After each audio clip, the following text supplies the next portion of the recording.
The movie begins with a well-dressed man entering a building. A few minutes later, we see a body fall from one of the windows, while the first man casually walks out, implying that he was the one responsible for the murder. The guy continues on his way as if this was a regular happening and makes a call, informing someone that the job is done. In turn, he receives information about the location of his payment and goes to a locker to retrieve it. He opens a duffel to reveal a bunch of notes, all cut up in half.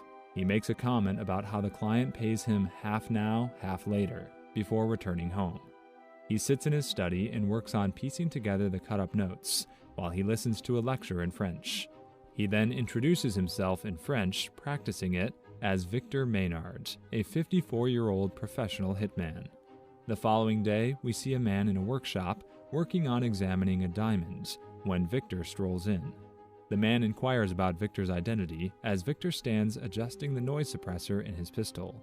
Victor then repeats his learned sentences in French, introducing himself as Victor and that he's an assassin. After that, he points the gun at his victim and shoots him in the head without any remorse. As he is about to leave, he hears his name and gets alert, but turns out it is just a parrot.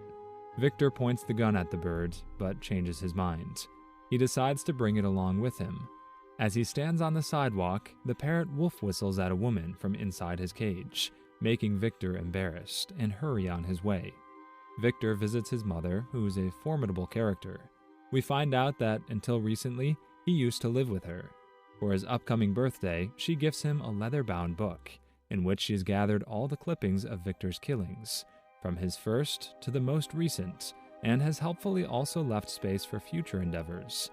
She also suspects that her son is gay, as he has not gotten with anyone to continue the family legacy, as Victor assures her that he is not. Before leaving, he places the parrot's cage in front of her, with the parrot making remarks, as his mother looks on with a horrified expression on her face. The next scene shows us Victor having dinner alone at his house, while he pretends that he has company and practices his French with his imaginary companion. The next day, we're shown a girl bicycling recklessly along the door, causing a lot of disturbance to the traffic. She crosses the road and cycles onto a square where there's a no cycling sign. She continues unperturbed and then proceeds to throw some firecrackers on the lawn. This distracts the gate guards while she makes her way inside unnoticed. She cycles through the empty art gallery before making her way to the restoration department of the National Gallery. Inside, we see a man working on restoring a painting as the girl gives him a little scare. We find out that she's named Rose, and she works with the guy to scam collectors by selling them fakes. However, Jerry is a little hesitant about their latest plan involving a fake self-portrait of Rembrandt. But Rose works a little womanly magic to leave him shaking and pliable. Jerry then shows her the painting, which she admires, and then asks him to show her the copy. Jerry laughs, saying that what he has shown her is the copy. Saying that, he shows her the original, and Rose is left astonished at how similar the duplicate looks. She touches the copy as Jerry cautions her that the work is still wet, and Rose gives him a smug conspiratory smile. We then see Victor in his home ironing his clothes, while the TV runs a report on the Rembrandt portrait being sold to a Russian collector. In the next scene, we see Rose practicing her negotiation with the client, where once the deal is done, she will raise the price and make a show of putting the painting back in its case, only to switch out the fake from the other side of the case after agreeing to the original price. The scene shifts to show us the actual deal going on. Rose stands in a blonde wig, as the buyer, named Ferguson, has an expert inspect the painting. After the guy approves of the piece's authenticity, Ferguson presents Rose with the previously agreed on amount of £8,000. Rose, according to her plan, raises the price, which infuriates Ferguson, but he instantly agrees. Rose is rattled by this, and in her panic, puts the painting back and raises the price again, this time to £1 million. Ferguson is not to be taken lightly, and his men take out their guns. Rose, however, has had the time she needed to switch the painting for a fake, and smiles nervously, covering up her folly. The deal is done, and Rose leaves with the money, throwing her wig in the trash as she goes. Meanwhile, Ferguson is celebrating his latest buy, glad to have procured such a grand piece. But when he touches the painting in admiration, some of the paint smudges onto his fingers and smears onto his nose. His henchmen point this out to him, and he stares at his fingers as the horrifying realization sets in that he has been conned. On the other hand, Rose makes her way to the restoration department to hand Jerry the original. Jerry once again is very nervous about the whole plan, but Rose assures him that everything will be okay. Ferguson wastes no time in contacting one of the best hitmen out there, Victor, and tells him to go after the woman who conned him for the Rembrandt portrait. Victor immediately accepts the contract and tracks Rose down. Rose is browsing at a local market where she effortlessly steals from the buyers and the stalls. Victor tails her until she enters a stall where he finds all the things she has stolen outside a changing room. He proceeds to point his gun and shoot, and then walks out, considering it a job well done. However, he spots Rose walking ahead of him, now wearing a headscarf and having ditched all of her previous pickings, and realizes he killed a random buyer. He continues to follow the girl as she enters a cafe, infuriated by her uncontrollable and unpredictable behavior. Inside, Rose meets up with the barkeep, and the scarf she was wearing is actually a dress she stole. She changes into it right behind the bar, as Victor notices two men sitting close together. When Rose's friend comes up to take his order, Victor gets flustered, as he realizes that it is a gay bar, and promptly leaves. Later in the day, Rose leaves, casually stealing a jumper from a customer, and makes her way down the street.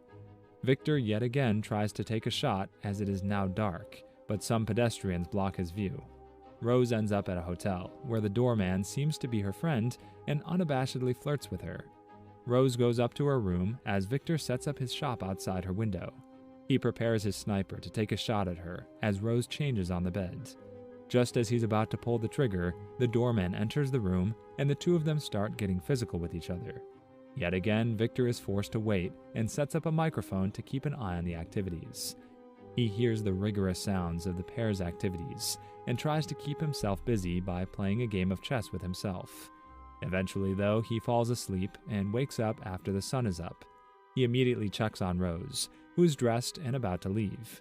Once again, Victor points his gun at her, but looking at her going about her day, smoothly stealing random things just for the heck of it, makes him curious about the girl, and he's unable to shoot her down. The next scene shows us Victor having tea with his mother, who's disappointed by his missed shot. She's worried about the reputation of their family name. Victor also notices that she has stabbed Roger the parrot with a knitting needle. She advises her son that he apologized to his client and offered to do the contract free of cost. And so Victor starts off after Rose again, this time following her to a parking lot.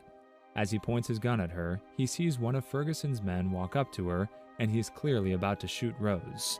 Victor makes up his mind in a split second and takes a shot at the guy. Rose screams as the man falls down behind her.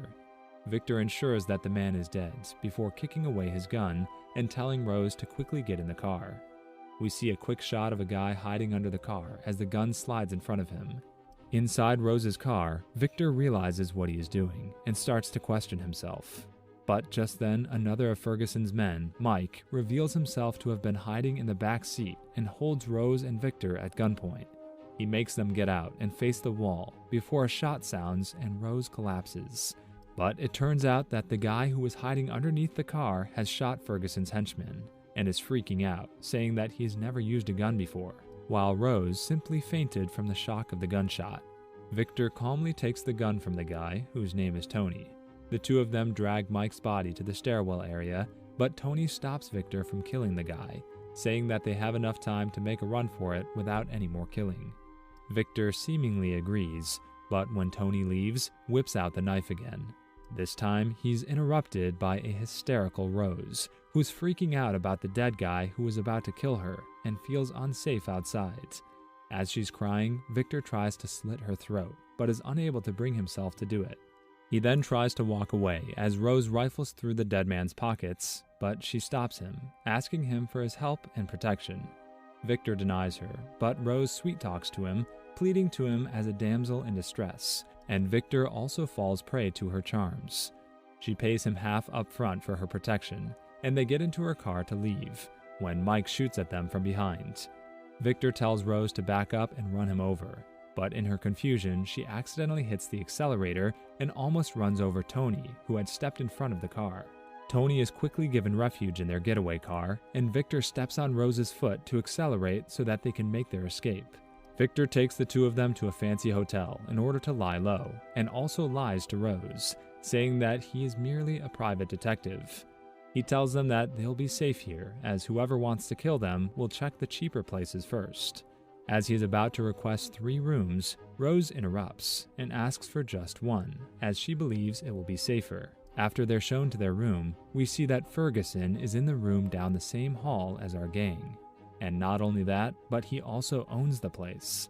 Inside the room, Victor reprimands Rose for getting a single room and says that 3 people in one room will attract more attention, and the two of them argue. That night, Victor joins Rose down in the dining area and apologizes. But it's not long before the two of them get into another argument, and Rose gets up to get a drink. Later, extremely drunk, she accidentally tries to get into Ferguson's room, mistaking it for her own. But Victor arrives in time to guide her to the correct room and apologizes to Ferguson for knocking on the wrong door. In the meanwhile, unimpressed with his bodyguard Mike's failed attempts to kill Rose and Maynard, Ferguson hires another hitman. Dixon is known to be the second best in his proficiency, next to Maynard, and assures Ferguson that he will get the job done. The next day, when Rose and Victor go down to breakfast, Mike notices his stolen boots put outside their room and sneaks inside. There, Tony is in the bath and is attacked by Mike. He manages to get free and take the gun from the guy. Tony shoots Mike's ear off and makes a run for it. The gang leaves the hotel, and Victor tells them that he will take them to a safe house. After a chase, which ends up with Ferguson's car crashing and some more shenanigans by Rose, they end up in Victor's quaint little country home, which he shares with his cat, Snowy. There, the furniture is covered in plastic. Maynard takes Tony on as his apprentice in private detective work. One night, Rose is attacked by Louisa, Victor's mother, who had come to the house to finish what her son had started. He eventually talks her down, and after she leaves, the 3 of them work on becoming friends. Rose and Tony help Victor celebrate his birthday, and after a brief period of sexual confusion between Tony and Victor, Victor falls in love with and sleeps with Rose. Afterwards, his attitude becomes more cheerful, and Victor peels off the plastic coverings on all of his furniture and opens up the house. Meanwhile, Rose snoops around Victor's room, finding the leather book that his mother had given him and learning that she was actually his target for assassination. She also finds Victor's father's first gun, a broom-handle Mauser, and takes it for self-protection. She storms out of the house after making it clear that she trusts neither Victor nor Tony, and returns to the National Gallery, only to find her friend dead, and Dixon and his assistant Fabian waiting for her. They quickly return to Victor's home, and Tony and Victor gain the upper hand when Louisa appears, killing Fabian with a machine gun. Dixon withdraws the old gun Rose had taken from Victor's room and fires at Victor. It backfires, sending the bolt into his skull. Victor, Tony, and Rose bury the pair in the backyard and return to their lives. 3 years later, Victor and Rose are married. They have a son named Angel, and Tony has moved in with them. While Angel is playing one morning, Tony comes outside asking Victor and Rose where the cat had gone off to. They look at Angel in awe as he's innocently patting soft dirt into the yard, suggesting he killed and buried the cat.